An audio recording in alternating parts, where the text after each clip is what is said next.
Saludos República Dominicana.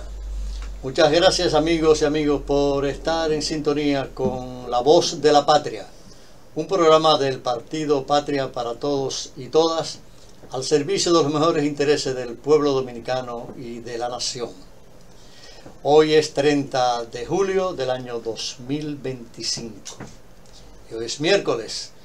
Y como todos los miércoles, tenemos la participación de nuestro compañero Héctor Sánchez, presidente del Partido Patria para Todos y Todas, PPT. Buenas tardes, compañero presidente. Muy buenas tardes, Juan. Buenas tardes a todos y todas, tanto en el país como los compañeros y compañeras del extranjero. Un saludo fraternal a todos y a todas.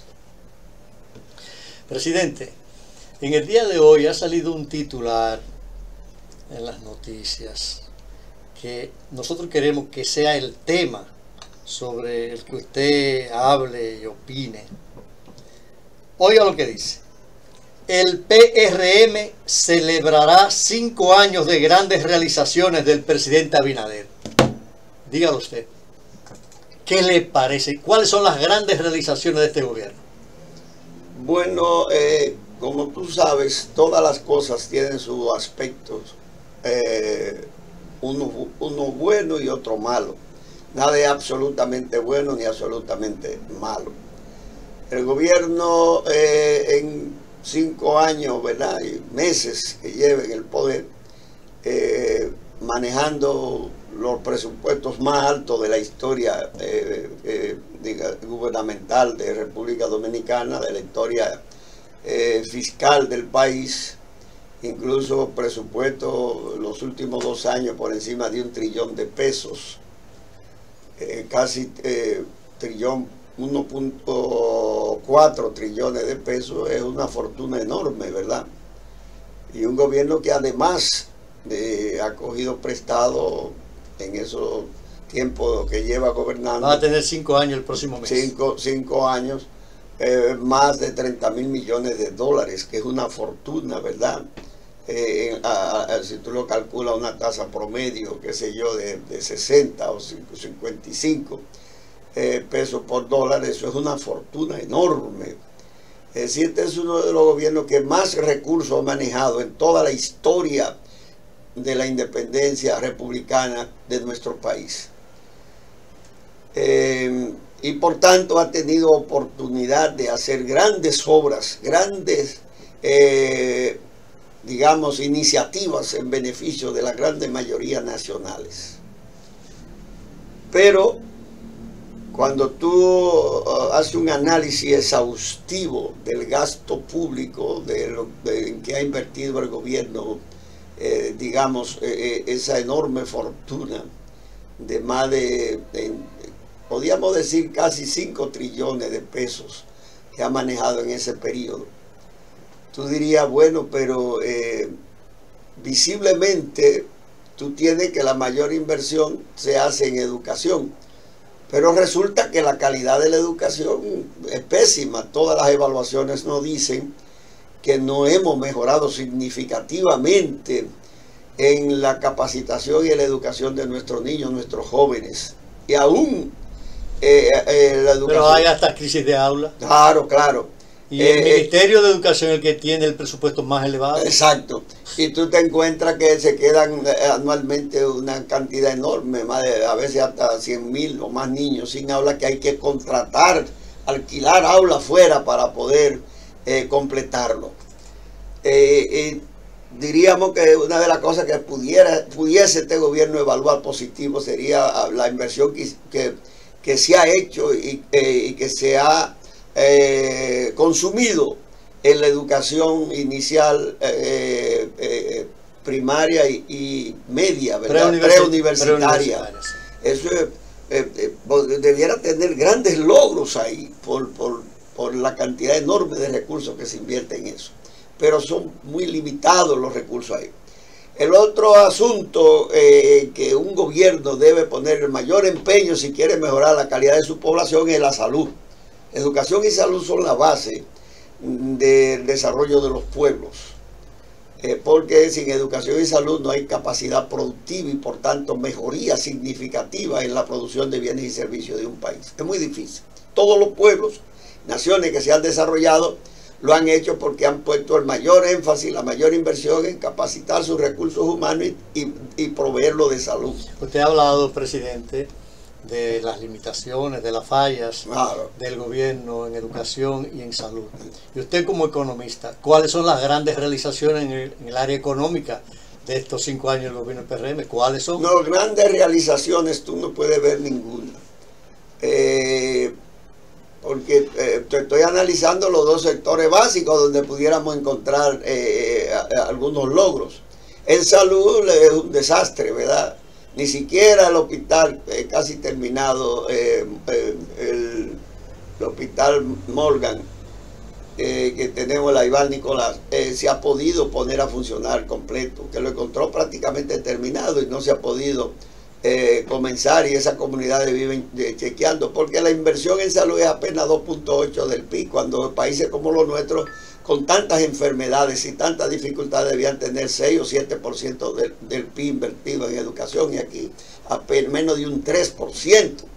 Y tú tienes los hospitales, la mayoría de los hospitales no se terminaron, y los que se han terminado le falta mucha inversión en equipo y funcionamiento, y sobre todo en medicina es muy difícil. Muy Los difícil. que están funcionando, Y los que están son funcionando son un desastre desde el punto de vista administrativo, técnico, funcional. Ahí está el hospital del seguro. No, todo tú lo buscas, es muy poco los hospitales públicos, excepto algunas plazas que se han convertido en privadas, como la Plaza de la Salud, que tiene un consorcio, un consejo directivo, un patronato que lo dirige, y en menor medida la plaza que está en la Charles de Gaulle. Pero eso no es para pobres, doctor. Pero eso no es para los sectores empobrecidos, no. El gobierno en salud se jacta que ha provisto a la mayoría de la población de un seguro subsidiado de SENASA, pero todo el mundo sabe que 6 millones o 7 millones de carnet de SENASA para mandarlo a los hospitales es lo mismo prácticamente que nada, desde el punto de vista, porque eso no le da acceso a la medicina privada. Y en los hospitales pues es muy poca las cosas que pueden conseguir, y además ese es uno de los problemas que tiene SENASA, que el gobierno... Y hay dos elementos sobre ese particular, que usted va a una clínica o va a cualquier centro médico y le dicen no, ese tratamiento no lo cubre. No lo cubre el seguro. Y va a una farmacia a buscar unos medicamentos. Ya se le agotó el presupuesto que corresponde. La seguridad social también es un desastre, ¿verdad? Desde el punto de vista de la provisión. Vamos a hablar un día con Severino. Sí, el aprovisionamiento de salud y de medicamentos para los afiliados a la ARS. Eso es otro lío. La modificación de la ley 8701 del régimen de seguridad social. Ya usted ha hablado de tres cosas, de la salud, de la educación. Y otra cosa importante, en infraestructura, por ejemplo, ningún gobierno puede darse el lujo de gastar los ingresos que obtiene ordinarios y los ingresos de los cooperantes por endeudamiento, gastarlo en gastos corrientes. Este es el gobierno que ha tenido el gasto corriente más alto en los últimos años, y la más pobre inversión en infraestructura, en capital para el desarrollo futuro. Por tanto, las generaciones presentes se están comiendo el presupuesto nacional y no se está pensando en invertir para las generaciones futuras. Y tú tienes que, de esos 5 años, el promedio de inversión de capital de casi 5 trillones de pesos no pasa de un 10, un 11% anual, lo que es lo más bajo que se ha registrado en la historia de inversiones públicas. Y sin inversión en infraestructura, entiéndase, carreteras, puentes, caminos vecinales, escuelas, hospitales, plantas eléctricas, todo lo que implica apalancar el desarrollo nacional, tú no puedes lograr que la economía crezca, avance, y mucho menos mejorar y garantizar una economía sólida para las generaciones venideras. Presidente, y ese es uno de los desastres mayores de este gobierno. Usted que está recorriendo todo el país, dando conferencias, participando en determinadas luchas, construyendo el partido, ¿Usted no ha observado que en la mayoría de las provincias de este país hay una gran cantidad de obras que están totalmente paralizadas? Claro. Y uno investiga, ¿y por qué está paralizado? Porque no hay fondos. ¿Qué ha pasado después de la elección? Lo gastaron todo en el proselitismo. Lo que te dije, que lo han gastado en gasto corriente, pagan el 33% de deuda de los ingresos ordinarios, y nada más le queda 67 de cada 100 pesos. Personal invierte una cantidad enorme, casi el 10%. Incluyendo botellas. Sí, cantidad de botellas. Claro, actualmente el gobierno tiene en nómina alrededor de 650,000 personas, ya tú sabes, y muchas de ellas con salarios bastante altos, que no hacen nada. Pensiones injustificadas. Muchísimas pensiones otorgada violando la ley de la seguridad social, porque la ley de seguridad social dice que esas pensiones se le otorgan a personas ancianas, mayores de edad de 65 años que no tienen trabajo, no tienen quien los proteja, y se le da un 60% del salario mínimo. Pero nosotros tenemos alrededor de 800,000 personas en esa edad que tienen derecho a esa pensión, y el gobierno no le ha otorgado ni una pensión. Y a veces da pensiones a esa gente, y le da pensiones 200,000 pesos. A personas y a los trabajadores cañeros, claro, pensiones de 5,000 pesos. Claro. ¿Usted sabe qué abuso? Y entonces le da pensiones privilegiadas a personas allegadas, líderes que se quieren conquistar. De 70, 75 hasta 100,000 pesos, que ese es otro problema serio. Presidente, de manera que en infraestructura tampoco el gobierno ha hecho nada. Y en agricultura, ¿cuáles son los grandes logros? Vamos a los sectores productivos. Sí. Vamos a la agricultura. Vamos a la agropecuaria, ganadería y agricultura. Sí. Todo el mundo sabe que primero, aquí no hay un plan de desarrollo agropecuario, no lo tenemos. En segundo lugar, todo el mundo sabe que no hay autosuficiencia casi en ninguno de los sectores. El sector que mejor estaba era arroz, y han importado más de 4 millones de quintales en los últimos tiempos, porque el DERECAFTA ya permite que Estados Unidos envíe arroz y se traiga arroz importado sin aranceles. Hoy hay una información de que el gobierno aprobó importar 20,000 toneladas de arroz. Entonces, lo mismo pasa con la importación de azúcar. Tú sabes que se hacen importaciones de azúcar. Éramos autosuficientes en la producción de azúcar también. Y exportábamos azúcar, y sin embargo se está importando azúcar.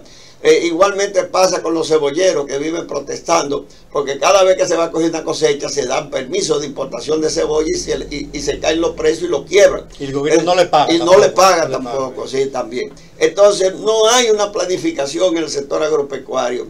La empresa de Monte Grande, que era una esperanza para los agricultores del sur y para los hogares, sabemos que ha sido difícil para ponerla a funcionar, porque las obras secundarias de apoyo de los contraembalses, muchos de ellos no se han podido hacer, incluso se dice que tiene fallos estructurales que se están investigando, que pueden ser de mucho peligro. Entonces, tú te pones a ver, desde el punto de vista de la producción y la productividad en el campo, es muy limitada, sumamente limitada, porque no hay una planificación, no hay una inversión rigurosa, y no hay una defensa de la producción nacional. Son muy pocos los sectores que nosotros tenemos que sean autosuficientes. El arroz quizás es el mejor, pero las importaciones le está creando una situación muy difícil a los productores y a los molineros. Y así, ¿qué otro sector te digo? Azúcar quizás podía ser el otro sector que tenemos cierta autosuficiencia. La producción de pollo también, pero se presentan dificultades serias con la producción de pollo y de cerdo, por el problema de los insumos que se importan, el encarecimiento de los insumos y las dificultades que hay. Pero en el sector agropecuario no se puede buscar ninguna gran obra de importancia. No se puede decir que hay grandes logros tampoco. Presidente, no se puede decir que en materia de producción de azúcar somos autosuficientes cuando aquí se está importando una gran cantidad de azúcar. Sí, pero que te puedo decir que es el sector donde quizás más nos acercamos a la autosuficiencia. Pero hay un problema, presidente, que nosotros queremos que usted se refiera a él. Si la agricultura ha sido abandonada en gran medida, si a partir de los acuerdos de ERECAFTA ahora hay una gran cantidad de productos que van a entrar sin impuestos, libre de impuestos aranceles al país. Sí. eso va a crear una gran competencia con los productores nacionales. Pero es un elemento más grave.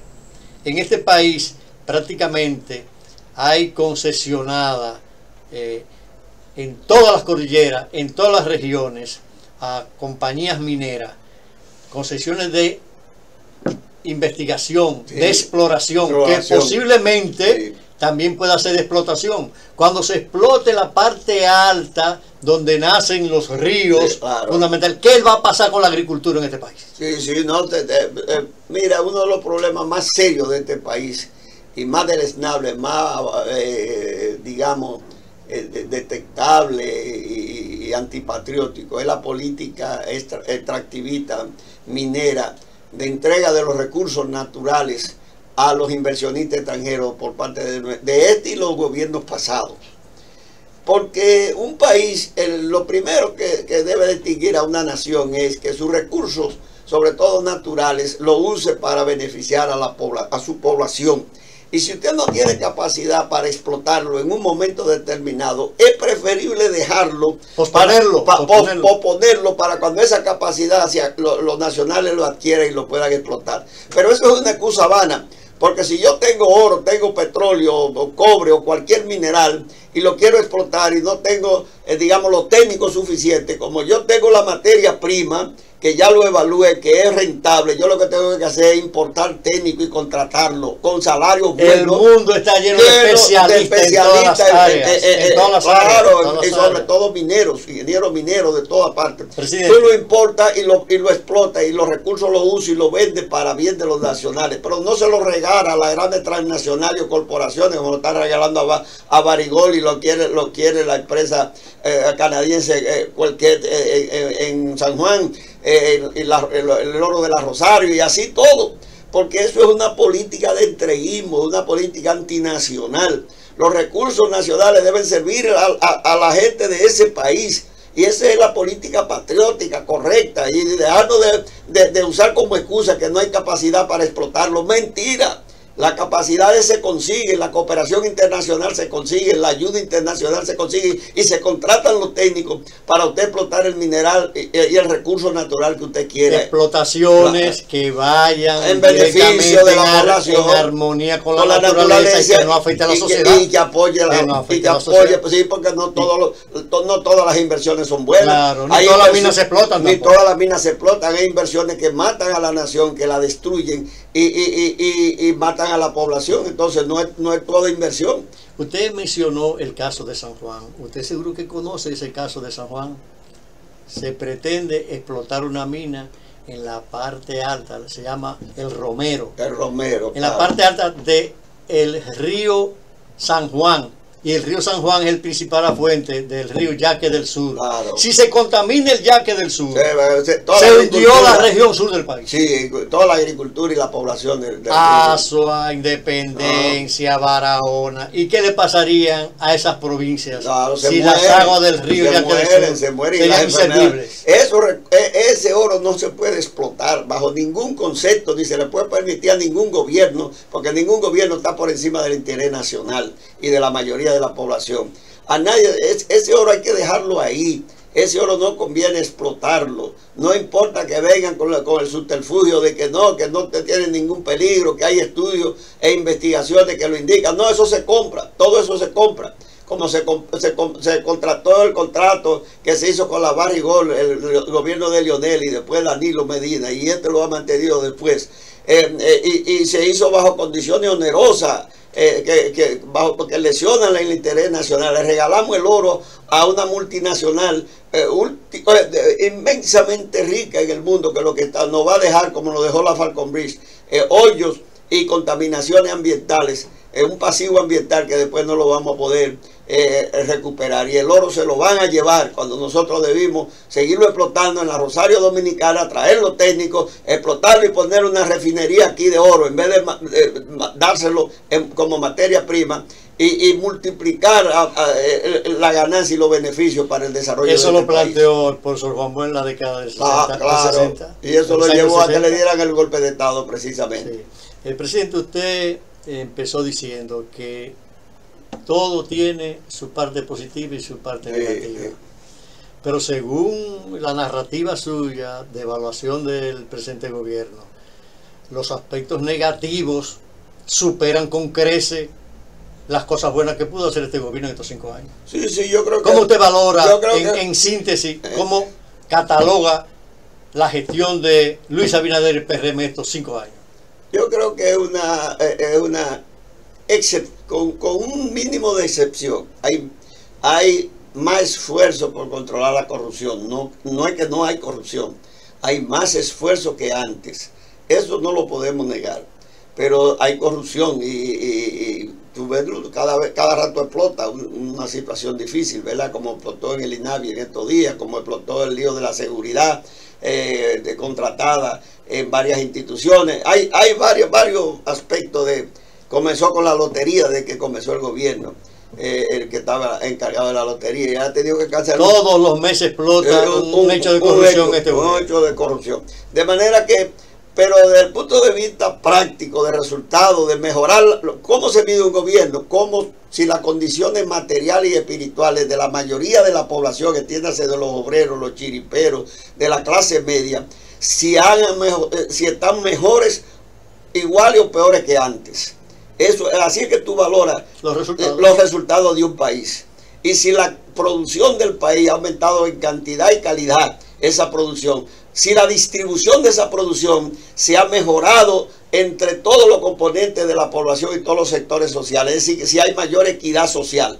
Y eso tú no lo puedes decir de este gobierno. No existe inequidad social inmensa, sigue la minoría dueña del 65% de todo lo que se produce. No hay posibilidad de que la producción y la productividad de bienes y servicios haya mejorado. No existe real y efectivamente un control total de la corrupción y mucho menos no se ha enfrentado al endeudamiento que lesiona y pone en peligro la soberanía nacional y la autodeterminación de nuestro país. Bien, entonces ya en la parte final hemos escuchado la valoración de Héctor Sánchez, economista, maestro, universitario, luchador por más de 60 años a favor de las mejores causas del país y de la humanidad, evaluando estos 5 años del gobierno del PRM, que según ese partido lo van a celebrar las grandes realizaciones. Como ya estamos en la parte final de este programa, queremos que Héctor Sánchez envíe un mensaje a la República Dominicana y a todos los amigos que nos ven y que nos escuchan en torno a qué debe hacer el pueblo, qué debe hacer la mayoría de la nación dominicana para enfrentar lo que ha significado este gobierno. Miren, compañeros y compañeras, hombres y mujeres del pueblo, todos y todas tenemos que convencernos que estos gobiernos tradicionales, reformistas, PRDistas, PRMistas, PLDistas, Fuerza del Pueblo y los demás aliados y otros que surjan de esa misma naturaleza, no van a transformar ni mejorar las condiciones materiales y espirituales de nuestro pueblo, porque esos gobiernos son títeres manipulados y manejados por la clase dominante, por la minoría dominante del país, por los inversionistas extranjeros. Esos gobiernos están al servicio de ellos, en los hechos, en la práctica. Ellos y ustedes lo ven en el Congreso, lo que está pasando ahora con el Código Penal y con el Código de Trabajo.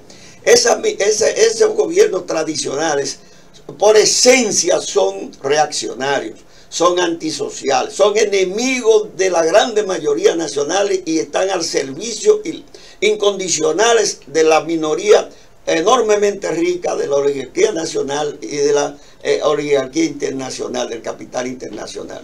Por tanto, no esperen nada de PRMista, de PLDista, de Fuerza del Pueblo, del PRD, de PRDista. Todos son lo mismo. O reformistas. Todos son lo mismo. Ellos han gobernado todo, por sus hechos lo conoceréis. Desde el 61 para acá han gobernado todos.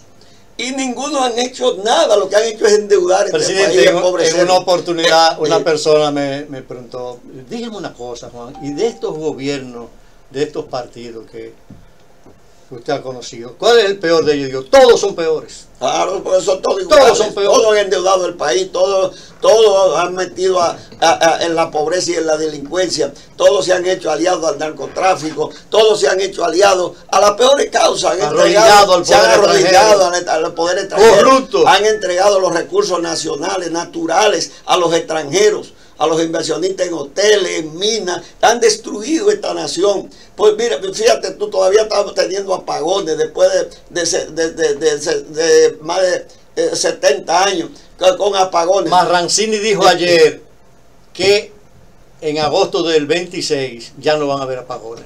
Pero eso entre un año y es una promesa. Ahora el que cree, esta gente no cree en Dios.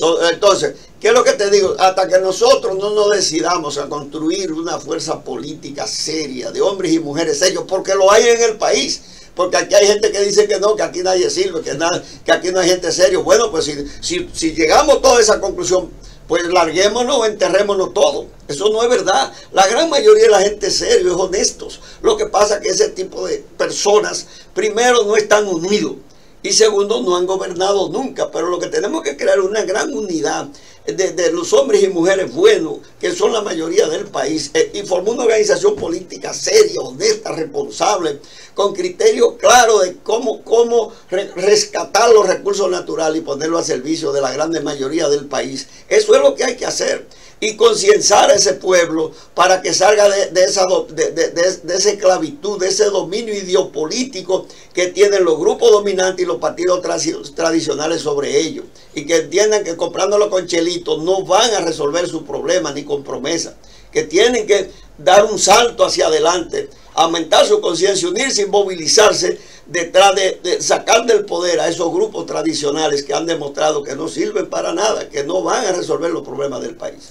Amigos y amigas de toda la República Dominicana, de esta manera hemos llegado a la parte final de su programa La Voz de la Patria. Hoy tuvimos el grato honor, como todos los miércoles, de tener la comparecencia brillante de nuestro presidente Héctor Sánchez. Será hasta la próxima.